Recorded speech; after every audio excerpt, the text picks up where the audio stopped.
इंशाअल्लाह एक दिन इनकलाब आएगा इन गरीबों की दूर नहीं। जिस दिन इनकलाब आएगा हम देखेंगे अपने सामने। हमने फिरौन को भी देखा है, कारून को भी देखा है और इनको भी देखेंगे इंशाअल्लाह। आप सभी भाइयों से दरखास्त है, आज अल हबीब मस्जिद के सामने ये छोटा सा प्रोटेस्ट है। अगर इंडियन गवर्नमेंट त्रिपुरा के अंदर हालात अच्छे नहीं कर रही है तो इंशाअल्लाह हम त्रिपुरा मार्च करके त्रिपुरा भवन घेरेंगे। और इसका साथ देने के लिए आप सभी भाइयों से दरखास्त है कि जिस दिन हम ऐलान करेंगे उस दिन आप सभी भाई हमारा आकर वहाँ साथ दें। शुक्रिया। जिंदाबाद जिंदाबाद जिंदाबाद जिंदाबाद जिंदाबाद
हम लेकर आ रहे हैं डिबेट का नया प्रोग्राम देश के साथ, जहां होगी हर अहम मुद्दे पर बात। कोई हंगामा नहीं, शोर शराबा नहीं, टीवी चैनलों की तरह लड़ाई झगड़ा नहीं और ना हाथापाई।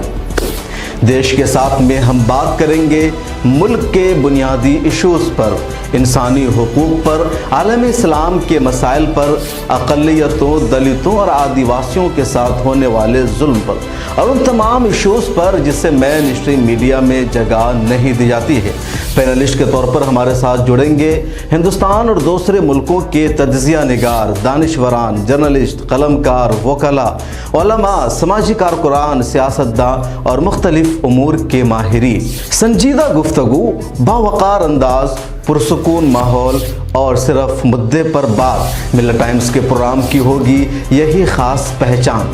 मिल्लत टाइम्स के यूट्यूब, फेसबुक, ट्विटर और दूसरे प्लेटफॉर्म पर देखिए एक साथ लाइव, सोमवार से जुमा तक रात 8 बजे मेरे साथ यानी शम्स तबरेज़ कासिमी के साथ।